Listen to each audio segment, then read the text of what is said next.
On Sunday, hundreds of people, 1,500, will gather at Boston Landing to run the 5th annual MR8K. And for one group committed to supporting the Richard family and the foundation that bears the name of the youngest marathon bombing victim, this run also marks the kickoff toward a very meaningful goal next year.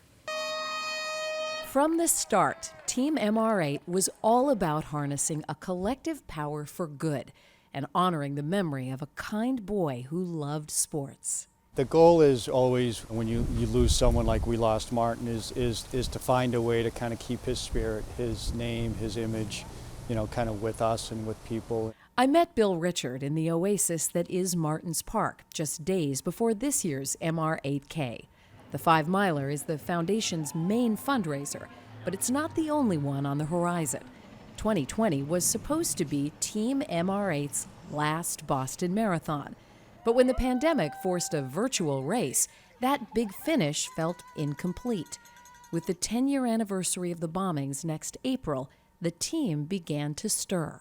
There just seemed to be kind of a tug at us to consider one more, given the way that last team ended and given the fact that there will be a lot of attention with the 10-year anniversary. So, you know, we thought it might be a good idea to bring the band together one more time. With new members who've been waiting for this chance. When my dad told me that Bill was making a team, we were like, oh, this is perfect. Nolan Cleary and Martin's 2 other best friends, Jack Burke and Ava O'Brien, joined the team. An MR8 Youth Board member, Nolan cheered on his dad in MR8's inaugural 2014 race. The shoes Martin gave him when Nolan started playing basketball are a timeless treasure.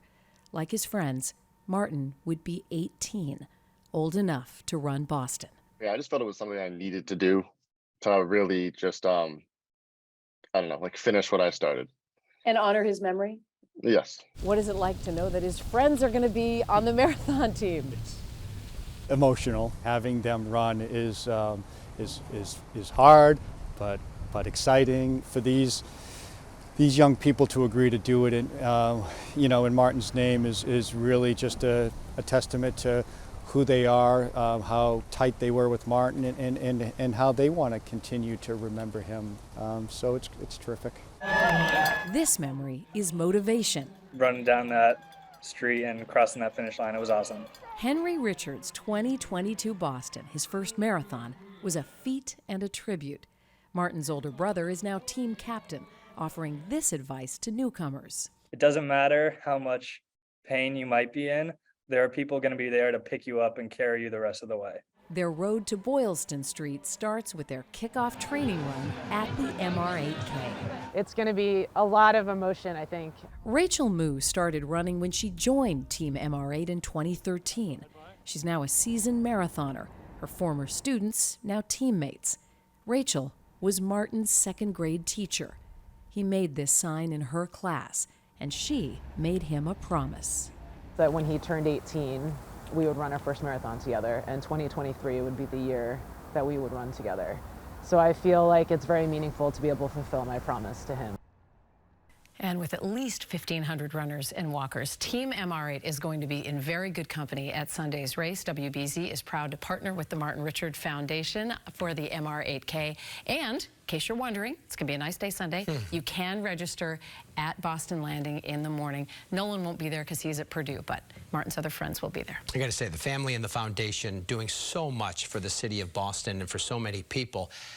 I can't wrap my head around that it's 10 years and that he would have been 18 years old. I know. I mean, and that is the part that I think hits all of us. But to your point, what they've been able to do in the last 9.5 years, uplifting so many kids and families, is remarkable. Oh, it's going to be a great event.